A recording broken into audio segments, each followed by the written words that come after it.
Um, Good afternoon, everybody. I think many of you are Davos veterans, but I can tell you that I've been here 14 years, and to have a conversation like this is perhaps the first that I've seen in so many years. So it's fantastic to see subjects and themes like these being raised amongst policymakers, professionals, all of us who have an important role to play as stakeholders.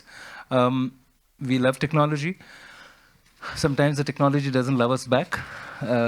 What really happens is that this relationship, which began in a very positive note, is also threatening to become toxic, and it's toxic in many ways already. As adults, I think we are perhaps better geared to manage it, and we are many of us. I'm not going to say that I'm in the millennial generation, but maybe the previous millennia, but not this one for sure. But the fact is that we have grown in a time when there were no cell phones and internet, but now we've been able to, relatively make the transition. But the new generations don't know what is not a screen. These crazy stories and lovely cartoons you may have seen when a child is trying to use the two fingers to improve an image on a piece of paper or a magazine is quite fascinating. I'm from India, and we have a very extensive global panel here, but I can tell you that I've seen in many flights 3-year-old, 5-year-olds who can barely hold a bottle of milk with a phone. So I mean, they might as well give them morphine to keep them quiet. But this is perhaps worse than that. So I'm going to, share and request all our panelists to talk about what kind of leadership we are looking at. I'm going to start with a provocative question and stray a little bit from the script.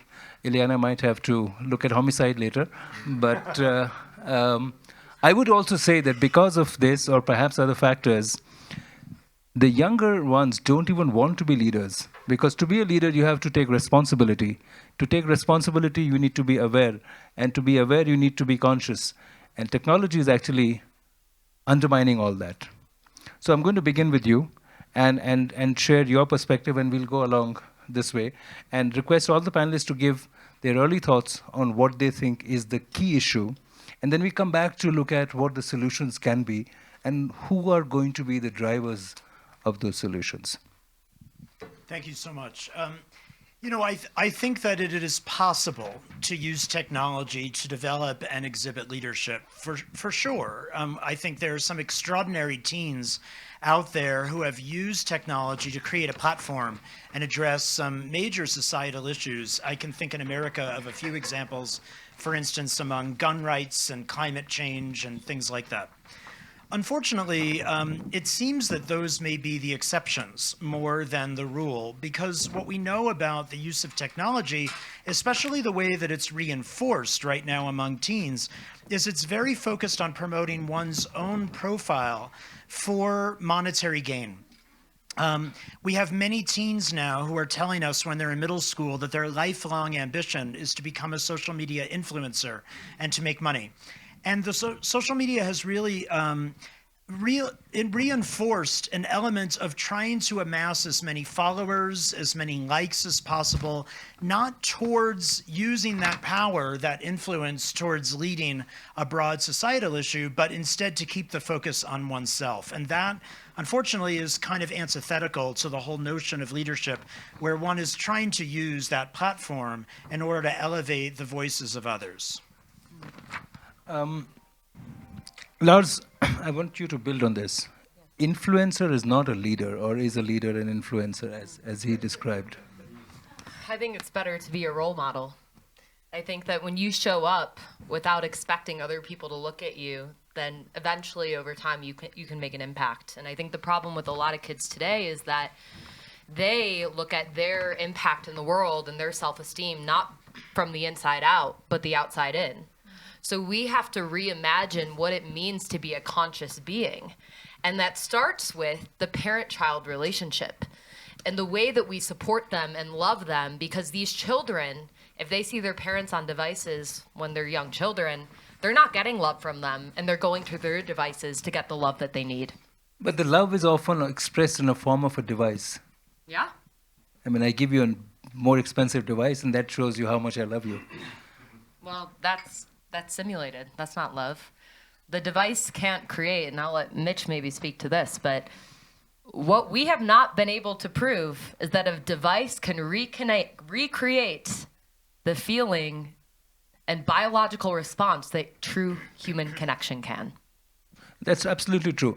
Phil, he talked about teens, but I'm looking at the question that should we even segmentize them? Should we have different categories between the, almost from 5-year-old to 15-year-old is a wide age gap where maturity and cognitive abilities develop.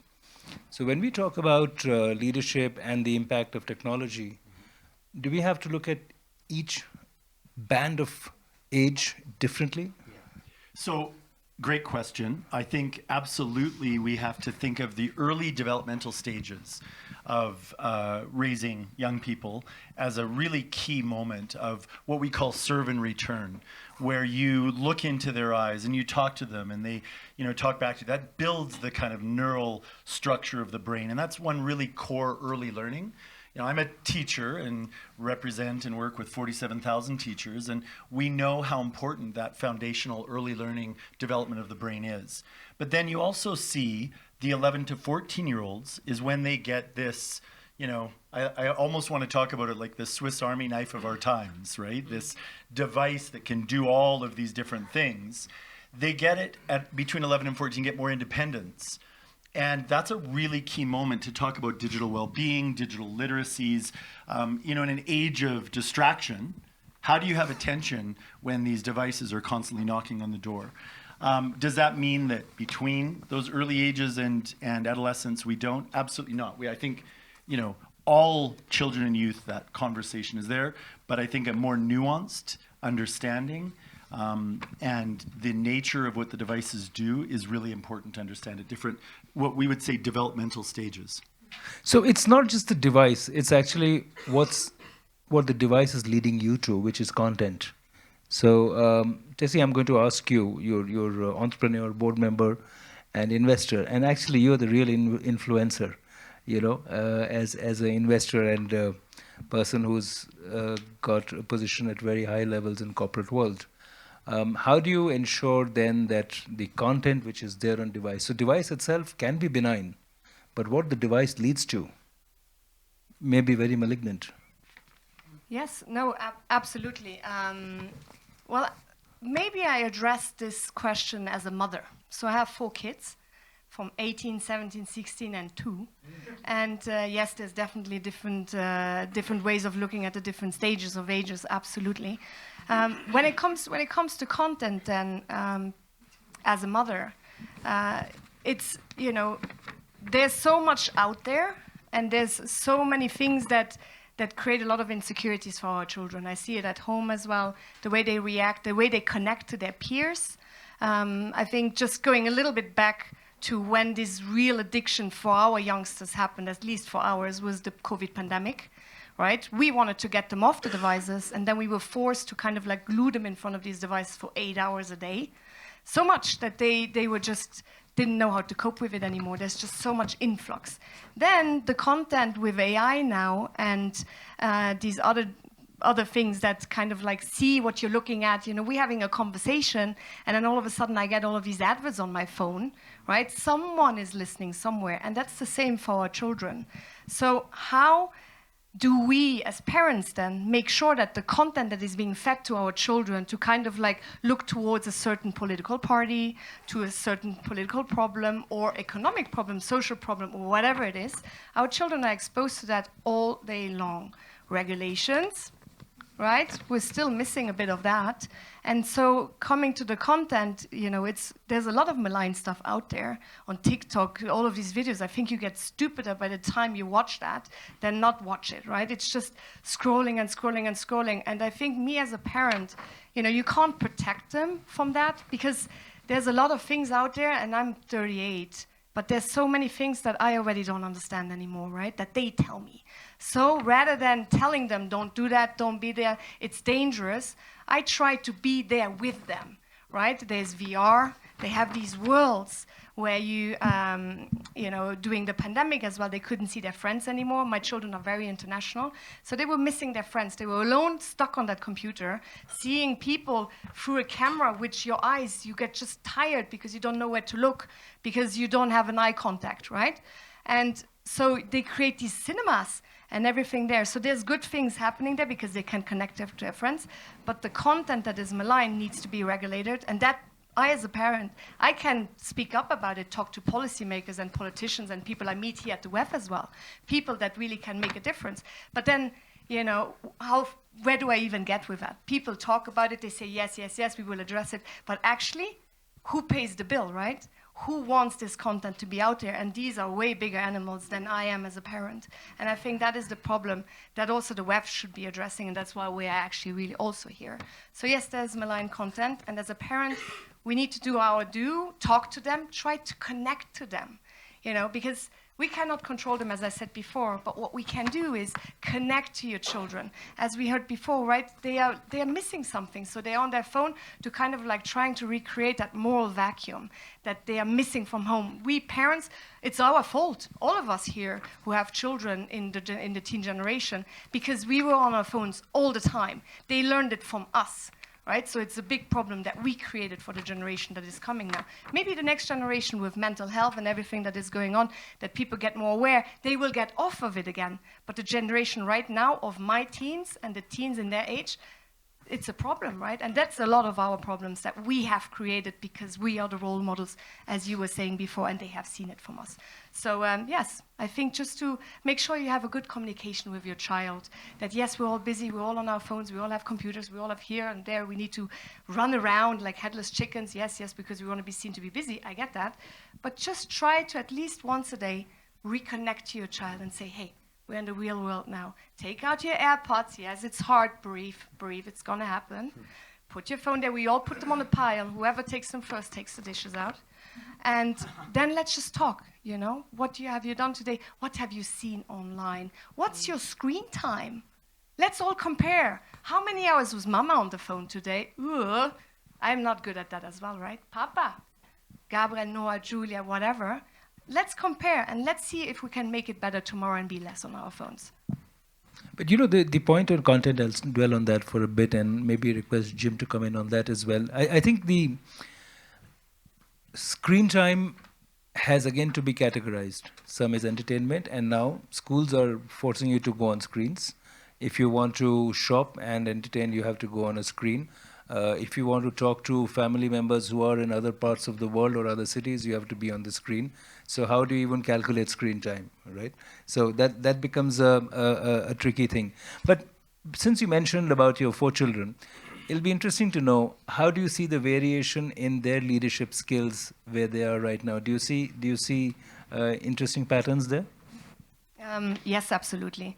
I think my 18-year-old, what I have done with my 18 and 17-year-olds, and thank goodness I did that, and people were always like, it's so annoying, she brings the kids everywhere, right? Yes, they had their phones, but I brought them to conferences. I made them part of the conversation. I took them to dinners. I took them to business meetings as well when I knew it was appropriate or they could learn something from that. And as such, they already got the leadership, because leadership is created in the social world, right? Through student clubs, through whatever you're doing, yeah? So my daughter is my bonus daughter, love her very much, and I had the privilege to raise her with my husband for the last 6 years. And she is raised in the US, so there as well, there comes the cultural implication, right? Europe and how we raise the teens here, or what they're exposed to here, is very different to the US. It's very different to Asia. It's very different to the Middle East. We also need to take that into consideration. But for time reasons, and also to just look at it generally, with her, it's a complete different ballgame to have, to see her leadership. She does her leadership, she expresses it differently than, for me, it's always an adaptation phase when she comes home, because it's very different. But for the baby then, to just socialize him and make sure he's out there, he's 2.5. But even that, and I also make my mistakes. And he has that little computer he got as a gift. And we don't want him to be on that, but he likes it sometimes in the car.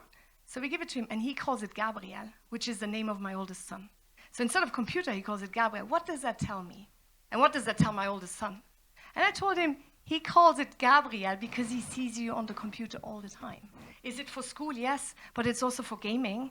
It's also for connecting to your friends. And I said, you need to be careful. You are already at 18 a leader who is showing, who is role modeling to your younger brother of what matters in the world. Eye contact. When you speak to him, when the biggest one is on the computer, the little one is like, Mama Gabriel, Mama Gabriel. And I'm like, no, you're not going to have the computer now. I want Gabriel, you know? And it's just, and that is very new, but it shows me what we need to really pay attention to now. So yes, there's definitely a difference on leadership when it comes to the top to the bottom. There's also, I think, an age below which screens or mobile devices should not be given to children, but we'll come to that later. But Jim, in your experience, leadership is a factor of ownership. How do you see the shifts in children today? Are they embracing leadership or are they shying away from it? What's your sense? So I want to just shift a little bit because my expertise is in addiction, and I got into this because as a nerd dad, this was like back in 2016, I would walk my kids into school, and the upper school students were walking the opposite way, and they were all on their phones walking on the sidewalk, and we would get bumped into all the time. And as an addiction guy, anything that interferes with basic self-care is problematic, and they wouldn't even look up. Some of them would say sorry, but they wouldn't even look up. So this was 8 years ago. So I began to wonder, why is this device so powerful that it looks like addiction anyway, as someone who's done 30 years of this stuff. So I want to throw out two things just for a second. One of them is the adage in addiction, which is you can never get enough of what you don't need. Mitch really spoke to this yesterday when he talked about historically fruit was packed with sweetness because it had a nutrient value. The substitute now is candy, which has no nutrient value, but it's a substitute for all that sweetness. So we all carry around a hardware system in our heads that's been around for, depending on where you want to point it, 30,000, 100,000 years. And the conditions under which it developed were very different, where survival was actual, right? So line in the bush, whatever. So the brain developed in response to those visceral cues. Attachment also was a visceral experience, meaning you could watch facial expressions, you could hear voice inflection, you could see if you said something mean, how the person responded, and you began to develop parts of your brain and your emotional resilience that really contributed to a dimensionality in your, I don't want to call it personality, but my focus is on the device itself, not the platforms within the device. Not the content. No, I don't. That's not my focus. That's certainly other people's focus. But what we're witnessing, and the studies have proven, is that kids are getting phones younger and younger now, 6, 7, 8. My kids didn't have phones, and my younger one still doesn't. But when they were in 4th grade, they were the only one in their grade of 120 that didn't have a phone. And so they're spending 6, 7, 8, 9 hours a day attaching, which is the principle for thriving. Human thriving is based on all the attachment studies we know. They're attaching through a screen. And for me, as an addiction guy, that was the missing piece to the puzzle of why there are all these symptomatic increasing depression, anxiety, suicidal ideation, because it's manufactured stimuli. It's not real. But the brain can't really tell the difference. And I call it pseudo-connecting. I think if you have a foundation of real connection, then you can have amplified connection through a screen. But if you're attaching from age 4 onward through a screen, I don't think that that's a good platform for any kind of leadership. That's not my area of expertise. But I worry about where emotionally kids are going. We see a decrease in empathy. We see a loss of critical thinking. I think it really does point to it's a variable in at least in the US, the hyperpolarization. It's the inside charge, the dopamine charge. So I think it's the device itself that is sort of the big rabbit hole. The content areas are down the rabbit hole. But I'm worried about kids spending 8 hours a day attaching through a screen, because that means they're not attaching to human beings. And I think that's essential for all the leadership qualities we're talking about. Sure, go ahead, please. I wanted to follow up on that. You know, I think we now live, because of social media and these devices, I think we now live in an attention economy. We're electing political leaders based on who can get the most attention. We're really not training leadership anymore. We're training an army of PR agents who know how to create a profile and a post to get as many followers as possible. And one of the things, and just sharing as a dad, one of the things that convinced me of this the most was just a couple of years ago, I was writing a book on this topic, and I was working on the chapter on social media. And my daughter was with me at the grocery, and she'd done a really nice job at the grocery, and she asked if she can get a coloring book for the movie Frozen. So as a psychologist, of course, I wanted to behaviorally reinforce her good behavior in the shopping cart. And when I went to reach for that coloring book in the magazine, it was next to a teen magazine that I had never read, but those who are from America might be familiar with it. It was called Tiger Beat. It's kind of a preteen magazine. The reason why it caught my attention was on the front cover. It said, "How to be social media famous." And inside this magazine, which was written for 11-year-olds, it instructed that, first of all, it introduced a variety of social media celebrities, not based on their expertise, their accomplishments, their intelligence, simply with their name and the number of their followers. That alone was enough to tell them they had expert credibility. And then each of them were quoted with giving advice to young people, not in how to be a leader. It said things like this: make sure you like anything that got a lot of likes, even if you disagree with the post. Because if you like something that got a lot of likes, you'll get more followers. Don't do your homework. Instead, spend time, as much time as possible, on your devices. Because one day, when you get enough followers, you won't feel like an awkward adolescent anymore. It was actually teaching children very directly that leadership was about follower count, and your worth as a human was measured in how many likes you had received. Of course, I came home, I bought a copy of that magazine to use in the book, and I came home and I put it on the kitchen island to say to my wife, you're not going to believe this, take a look at this. And as I put it on the island, she had just gotten her copy of Bon Appetit magazine. And as this magazine landed on top of hers, I noticed that the cover story on Bon Appetit was how to take a picture of your dinner plate that will get you the most likes on Instagram. It doesn't matter what it tastes like, it should look good. But, do you want to come in, Lars, on this? Well, I was just going to say that for the next generation of kids that don't know a world without screens, they've really flipped the idea of what a relationship means. And we've moved from a society that's focused on quality of interactions to quantity of interactions. And when a child grows up and they have thousands of followers and likes, or they're even participating in the shock factor of TikTok, which I think is more dangerous than anything else, and doing things that sometimes even lead to their own death, they look up and they feel empty. And I know that feeling because I was one of those people 10 years ago, which led me on this journey. And we have to fundamentally change not only the tech, but also how we get kids to truly build connections with others. Because if we don't do that and we focus on the IQ, then we are going to lose the EQ, which is the thing that AI will never be able to replicate, and it is the only thing that makes us human. So let's for the next few minutes look at what can be done, what should be done, what are the solutions. I think the problem is well laid out. I'm going to stay with you and ask you, when you say something's got to be done, but what and by who? Yeah. And I'm going to ask all of you, what and by who? I think about it as a delta of change, and there are many key players, one being the tech companies themselves, two being government. Before that, I wanted to check who published the magazine, the Device Makers Association?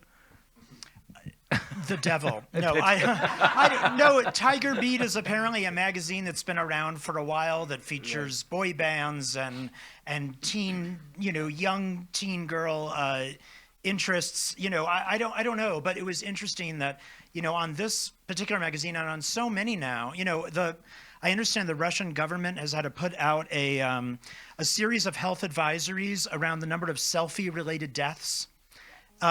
CoverGirl Cosmetics has come out with a selfie line of makeup that will allow people to look good in their selfie photos. I don't understand the chemistry behind that. Why use makeup when you have a filter? Right? Well, right, and filters. So this is pervasive. I mean, every magazine, everything in many cultures now has really focused on get as many followers as possible. That is the most important metric of worth. So we're creating an army of followers, not leaders. Lars, so you have to say what can be done and who will do it. And Mitch too, I'll come back to you later. Go ahead. Well, I think each one of us can answer that question. So I'll answer what my piece of the equation is. Sure. I'm focused on knowledge is power. Let's give the next generation the emotional resilience and digital agency skills that they need to not only thrive and flourish in the digital age, but to also cultivate and be a part of policy change on a local, community, and global level. So I'm going to pin you down on that. You can't say let's do it. Who is let's? Who's let's? We're all here. World Economic Forum. We've got the head of all the education leaders around the world. So that's a question. That do you want educators to take responsibility, technology leaders, entrepreneurs, investors, regulators, legislators? Everyone. We all play a role. There is not, and I'll let Phil speak to this, but this is a wicked problem, and it requires many wicked solutions. Okay, what's a wicked solution? Okay, wicked solution. Well, let me just really quickly put this into perspective. I started my career as a teacher with the Blackfoot tribe. It's an indigenous population in Canada. And they gave me the name Apapum, which means lightning. So I'm going to give you a very clear, lightning-like response to this. I'm sure I'll be in shock. Are you ready? Actually, this is a saying of the Hopi Indians, First Nations, who actually, no one is coming to save us. Mm-hmm. We're the ones that we're waiting for. So nobody is coming from a regulatory, from a influencer, from a leadership. Dr. Phil isn't going to come and save you. We have to be the ones that we're waiting for. And I would say there's three things. The first is we have to be mindful of when we introduce technology. And, Dame Tessie was, we were sharing even before this a little bit about children and early introduction of screens. This idea that you put an iPad in front of a child and they can flip and they're like going to be Einstein, no, they're not. This marketing that we're constantly hit at, be mindful of when you introduce technology, how you introduce and what you do with it. The second is to be balanced. And what balance means is at dinner time, don't have a phone or a screen around the dinner table. Let that be the most protective place for your relationships to find out. That's 1 hour in 24 hours. But the next space beyond that would be do not let devices of any kind be around bedtime. 2 hours before bedtime, try and preserve sleep quality and quantity because, that is really important for all kinds of developmental stages. So be mindful of the age of introduction, be balanced, and the most important for me is to be present. So when we met, I didn't have my phone out scrolling. You and I were talking. When we met, we were talking. You have to be present. And so being mindful of age, being balanced around dinner and bedtime, and then being present, I think those are three things, and nobody's coming to save us. We're the ones that we're waiting for. Okay, but it's still, I'll still need to drill down on that, but I'll come to you, Tessie, because you said parental control, and it's very important. But the counter thought is, it's like you're allowing children to drive cars. Your parents can give them a lot of good ideas, drive safe, don't make a sharp left or right, but there are very strong traffic rules.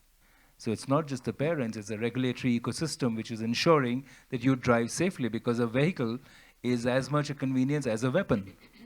So the balance, and you put the onus on parents, but are parents alone responsible for this?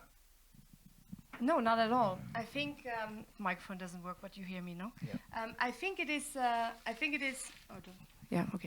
I think it is really, it's not about us parents controlling our children, because that's never going to work, right? We were teens ourselves, and we know how that ended, right? When our parents said something. So no.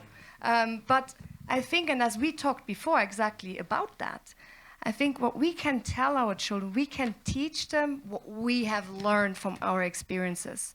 And then they take on board whatever they want, because they need to do the mistakes themselves. And they will do the mistakes themselves, because they either listen or not, but we won't know until it happens, right? With social media, as that was a topic that came up, with my children, as I introduced them to social media, what I did, my 18-year-old and my 17-year-old, is that they had an account because their friends had it. And I wasn't a fan. I use social media a lot for my work. And they said, yeah, but you use it. I said, yes, I do. But I know how to cope with the pressure on social media. You know, suicide rates and everything has gotten up. People really, especially when you're very young, you don't know. A silly example. You see your friends meeting and you're not invited. How does that make you feel, right? And imagine being much, much younger. It's terrible. It's devastating, because your friends are everything to you. You want to be part of that tribe, yeah? And so what I did to my children, I taught them how to use social media the way I think would be good. The way they use it now, and I'm very happy. They are very responsible. They are not public. My children are very public people. And as such, I'm very happy that they took that on board, that I said, everything you post, every picture you take, especially, you know, you have these young girls almost nude on their social medias, yeah? 15, 16, 17-year-olds. When I see that, or a friend's daughter, or I'm like, what is happening? But it's almost like demanded by their peers that you need to be seen in bikinis somewhere in the middle of the ocean, and so on. And I said, these pictures will never go away. You know, who would have known that when I was young, thank God social media didn't exist, right? We were a different breed of people, yeah, before Facebook and everything. And, you know, there's no pictures, and that's great. Because fast forward 10 years later, I married into royalty. Can you imagine these pictures being out there when I was young, with my friends roaming around the streets? Not that I did any crazy stuff, but still it would have been enough, because the press picks up things. You don't know today what you're going to be tomorrow, where you're going to work. If you're going to be the chairman, chairwoman of a company, CEO, whoever you're going to be, who you're going to marry, man or woman, right? Whatever it is, you will take a role in society, and there will be people watching you. These are things that the past will always come back somehow, and you don't want that to be because of stupid posts or stupid things you did on social media. So what I did to my children is that what I tried to teach them is to be responsible about it, but also teach them about the mental health and how important mental health is for that. Because I myself had a huge burnout 8 years ago, very big. Couldn't walk, speak, eat, swallow. It was really, really bad. And I said to them, I hope for you that you never feel that way. It was also my biggest blessing. I learned a lot about myself, and I think you can relate to that as well. But I don't want them to have that, right? I'm their parent. And as such, I always tell them, you know, when you're on your phone, and I see it when I'm on my phone too much, and there comes the addiction part, on my computer, I get really anxious. I don't know how you feel, but you feel exhausted somehow, right? And feel antsy and vibed, you know, like it's buzzing. It's buzzing inside you, yeah? And these young people, how do they cope with that? Because they don't know yet. We are adults, we know how to get help, and we are ready to ask for help. But young people, the last thing they do is like ask for help, because they know it better anyways, yeah?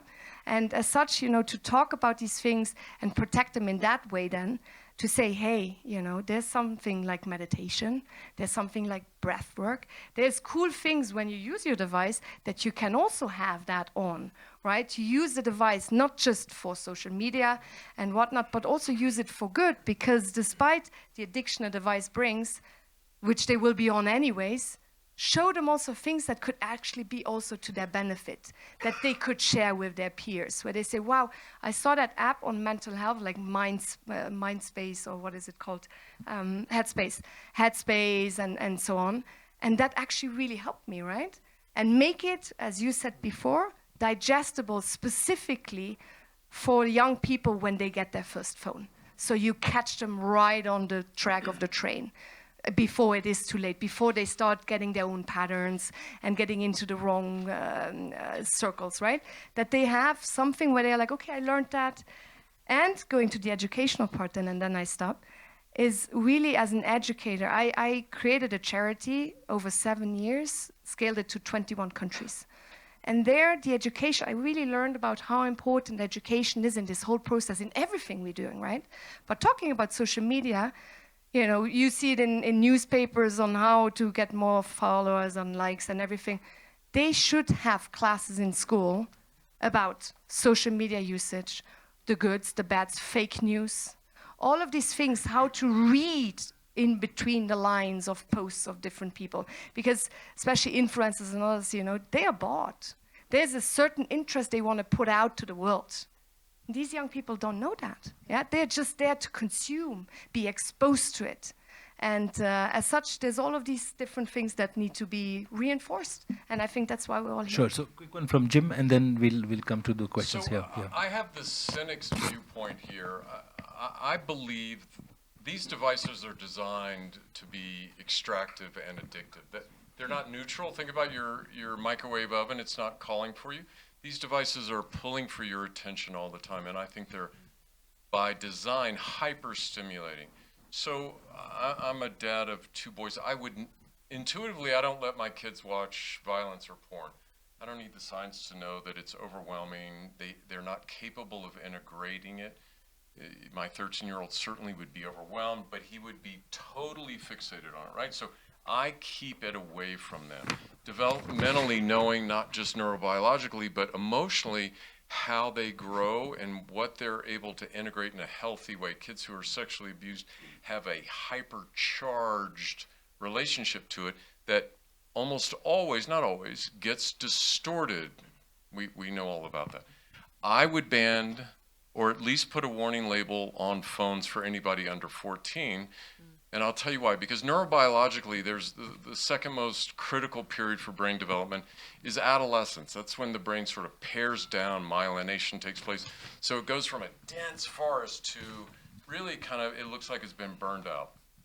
You get rid of all the neuronal connections you don't need, and you're really building a highway system for the rest of your life. Doesn't mean that it doesn't stay plastic, and that continues to go on until you're 25 and even more. I'm, as a dad of 2 kids and as an addiction guy who's in the weeds on this, and singularly, I am really worried about the effects of this distractive economy on kids' emotional development as well as their neurobiological.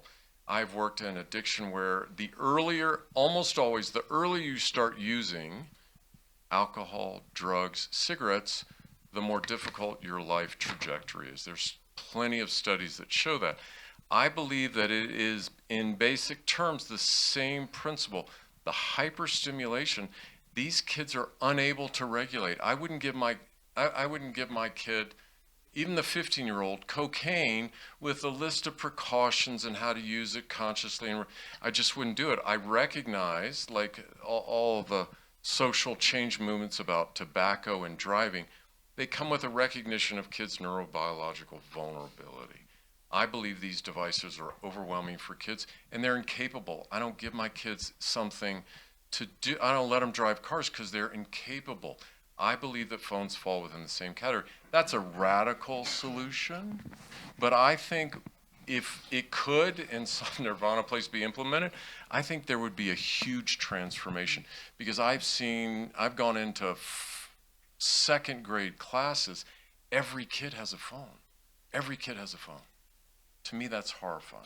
Let me tell you a small story, Jim. It's heartening to hear what you say. I know somebody, a family lives in Geneva, and they have 3 young kids, 12, 10, and 6. And they don't have mobile phones. They don't even have a television in the house. Once a week, the father sets up a projector on a white wall and plays a movie and selects it. And, you know, that works very well. It could be from YouTube. So when I visit them and other people visit them, they're very lovely. They come and hug. And after a short while, they say, "Can I have your phone, please?" So I can feel the little hand going into the pocket and figuring out where the phone is and say, oh, do you know this song? Can you play that song for me? And can you play this little cartoon for me? Because they've heard about all that, right? So it's a very fascinating ecosystem. So there is a boundary which has been created for them, but that boundary is leaching. Yeah. Go ahead, Mitch. Yeah, I was just Yeah. going to say, I think regardless, teenagers are going to have exposure to technology. And our school of thought at Half the Story is if tech is, I mean, of course, we have a lot of dreams, but there's also reality. And if we can get kids to apply mindfulness to the digital world and give them the agency and ability to have mindful modifications, we know and can prove that they can have positive outcomes. A lot of the kids, when they get technology, even myself, are passively consuming. We open up our phones, we go in a rabbit hole, and we leave feeling bad about ourselves. However, we can also go to tech and say, you know what, I want to learn how to have this new move for my football team. Or I want to go to tech because I want to meditate and it's 2 a.m. and I can't fall asleep in Davos because I'm jet lagged. And I think that we have to make sure that we're not distilling screen time to screen time, because not all screen time is necessarily created equal. And when kids can actively engage, it can really change outcomes. Mitch? The number one reason why parents give their child a device is because they're afraid that their child will be the only one who doesn't have the device. In psychology, we call this pluralistic ignorance. It's the idea that we think that we're the only ones that have a belief, so we have to conform to everybody. But what actually is happening is that we're all conforming to each other's mistaken beliefs. We have no psychological science that indicates that kids suffer in any way by waiting before they get their device. They do not have social consequences. They do not have intellectual consequences. There's no evidence to suggest harms. But every parent fears that they will be the only one not giving their child a device, and somehow their child will suffer consequences. So that is going that they feel is worse than giving the device to the child. Sorry, say again? So they believe not giving Yes. the device is worse than giving That's the device. exactly right. What would a global public education campaign look like that said, parents, you're not the only one. Let's all band together and wait. What would a public education campaign look like if celebrities sent out a post at 9 p.m. and said, time to go to sleep, everyone, because these devices interfering with your sleep, science has shown will make your brain smaller as it develops. So I'm going to sleep, and you all should shut off your devices too. That would be powerful. That's a Can great I- idea. can I- What would a global no social media day, log off of social media day, a global day look like? I'll tell you what it might look like, because we've been running that experiment at UNC Chapel Hill in a class where we require our students to put away their devices for an entire day. And then we have them write to us about it. They tell us, I got things done. I exercised. I looked at people in the eyes. I felt more fulfilled. I felt like I had more attention. Because of that one-day experiment, I'm going to start putting away my device for several hours a day from now on, or I'm taking apps off my phone. We could do that. We're on a global stage. What if we did a global public education or intervention campaign? Little by little, we can start changing these automatic habits that we have. All of us, we pick out our phone and we're looking at it before we even realize what we're doing. That's a I great also point. want So, to yeah. just add to that. Sure. So a lot of people say this is just new technology hysteria, right? And if you look back through history, there has been that. As an addiction guy, again, access to a drug is one of the critical features in the development of any addictive process. You can't carry around your iPad in your pocket. You certainly can't carry but you can carry around your device, a cell phone in your pocket. And the access piece is critical in understanding the development of the addictive process. So that's, again, another piece to this equation. I don't know how you limit it without not handing your kid a phone. Thank you. Let's get some questions in because we have about 10 minutes left. Great. So what I'm going to, we're going to borrow that. So what I'll try to do is I'll request all of you to be brief. introduce yourself so that we can get as many questions as possible. So who's got the mic? All right. So you have to do a lot of running this way and that way. You allocate. So the lady on the left, and can we get one mic for Thank you her? very Sure. much. So I'm not going to request just as a thing for every panelist to answer every question. I don't think that's possible. There'll be, we'll all have a human contact later without mics. So go ahead, sir. Thank you very much. Oh, Oh, okay, you got it first. Go ahead. anyway, yes, I will try to be short. Okay, I'm Margarita Dreyfus. So that I have to present myself. Anyway, we're speaking here about leaders. Of course, during all these panels, we are repeating, of course, about addiction and many toxic impacts on children. But when we are speaking about leaders, I would say, what is a leader? Leader is somebody, for me, who takes responsibility for other people. And we are speaking here about children, 5 years, 10 years old children, where they can learn to be the leaders. Mainly it is in the family and with their peers, in the real conversation, in the real situation. And this is why I say they have only 24 hours a day. And when we are speaking how they learn in the school, of course they are busy, they have to sleep, they have to eat. But I would say, especially for the leaders, we have to give them time to be with their peers. And if we have to take this time, I have to admit that I'm on gym side. I'm extremist. No phones until at least 14 years old. And I have to say it's possible because I have people around me, families, where children don't have this. And they are developing, and it's true, the parents, they hear all the time in the class, they are, where I'm only one. But the same children, luckily we have now this experience, 3 years later say, thank you very much that you didn't give it to me. I know these children personally. And this is why to each parent I would really advise for many reasons. Of course, addiction here, but for me it's also timing. Our children, they don't have time to develop leaders' skills. They are always busy with something. Again, leaders, it means purpose, and purpose, we parents have to ask them for help to do something at home, to do something for ourselves. And instead of giving them the phone and think that they will learn something of it, I would say it's better for us to start to think our children, they live today like in aquariums. They have no responsibilities except to go to school. And this is, I think, one of the big problems. And we have to teach our parents, because parents, they want to do, many of them, the best, but they just don't know how to do it in this new world.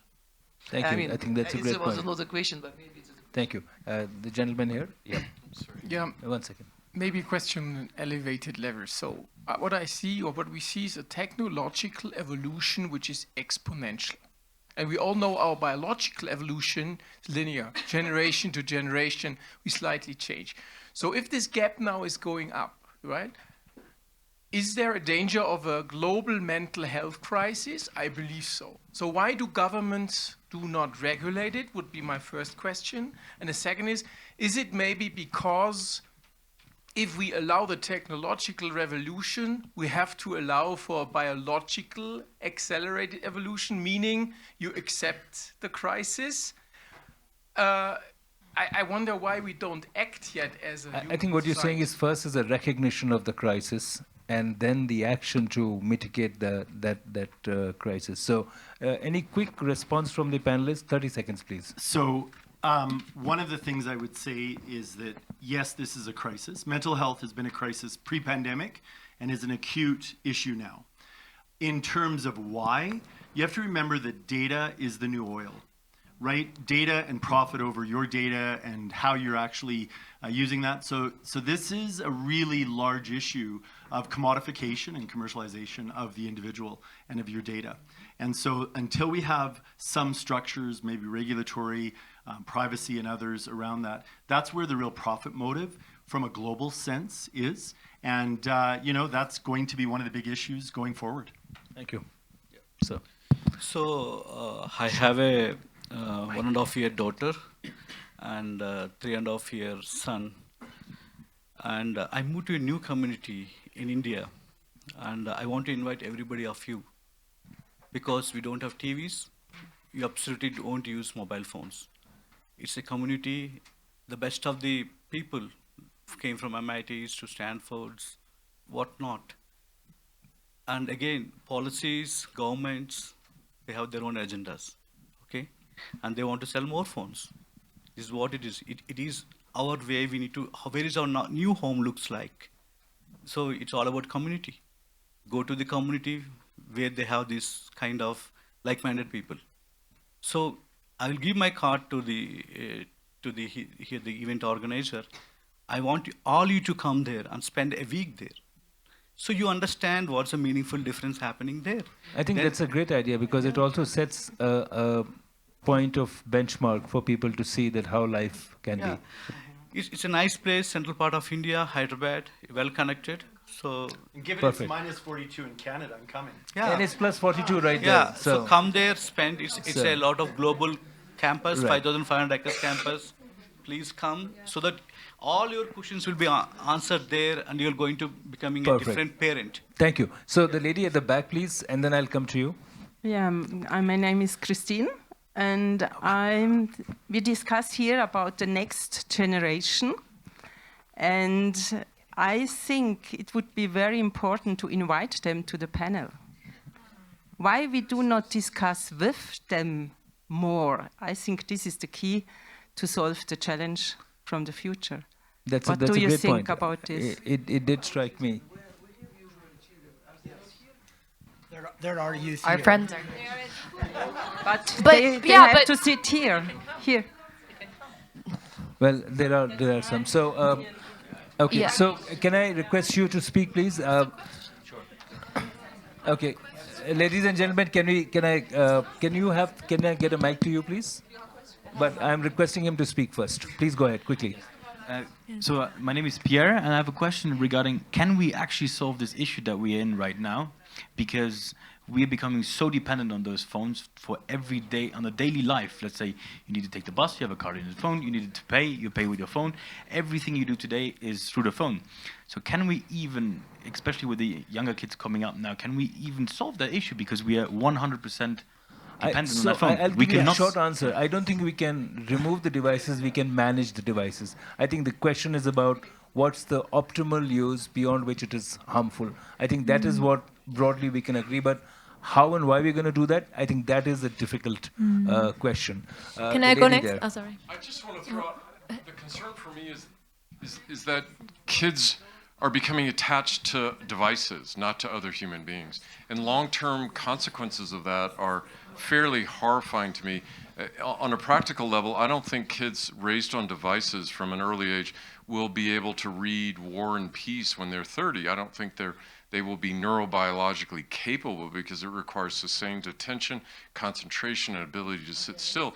And I think we're all seeing that, and teachers will certainly, Phil, you can talk to this, are complaining about kids. They're competing with the kids' phones, but also they have a hard time sitting still. So it's the attachment piece that's really profound in terms of our evolutionary protocol, and it's going now more and more to the person on the other side of a screen. And that is very concerning. Actually, to you know, me. that's happening among adults as well. I mean, I remember I made a lot of friends on flights sitting next to me, but now you sit next to somebody in a flight, everybody is blocked off, audio, video, everything is off. So it's equally an epidemic amongst the adults. Ma'am, please. I'll come to you. I'm Guy Bernstein, and your topic was leadership, but basically leadership lead social movements. And kids who are in their 20s, early 20s, are tomorrow's leaders, and they're already creating social movements. And I would like to know what these social movements you think would look like. Would it be just, pressing a like, or would it be just donating money, or will you actually go to a campaign center or go to a rally? And I think, Lars, I would love to hear what you've witnessed. So again, 30 seconds, please, because we have one more question and then we have to wrap up. Kids are doing it. We work with them every day. They're going, they're lobbying, they're speaking to lawmakers, they're writing op-eds, and we're helping to empower them. And that is our job. Thank you. I'm Diana Engetschiller, co-founder of Wolfpack, leadership companion for young leaders. So we talked about young kids and how they should grow up in this technology, and best not to have so much exposure and being aware, and best to be connected to human beings and nature. So even if that would happen, if you look at the generation, my generation or even older, we grew up like that. Does that mean we are better leaders? We want to create even better leaders that we had before. So I think even we would solve how they grow up, I think it's not enough to create better leaders than we have right now. No, that's a great point, true. But the fact is that technology is undermining whatever leadership possibility could even have been there. So I think that becomes a challenge. One last question or thought I can take before I end. Okay, I see two hands. I'll have to merge the two hands. But sir, and then we'll come to you. Oh, you got a third one. Okay, so 30 seconds each, please. Otherwise, the mics go off, the lights go off. And we're still around after this. Yeah. Mine is not a question, but a small suggestion for all the brains here. I think this problem can be solved if we need to address it at the ideological level, system level, and the product level. There's no one solution. This entire thing has been created through ideological change, systematic change, and the product change. So we have to reverse this and then reinvent the new way of, because outreach is the mother of what it has created, So that will not end. Thank you. That's a great point. But perhaps you can share more of that with the organizers. You have a mic there. Can we get a mic for you? Why don't... Okay. You could just speak loudly. Hi. So I'm Vishwa Chaudia. I'm part of a family business run in Pune in India. And we're into food and spices. And I'm the 4th generation. I'm 23 years old at the moment. And, this topic really excited me to come down and actually listen to what the whole discussion is all about. And when I see all of this, what I believe and what I've seen in my house, I would like to just give a brief idea on what we are doing.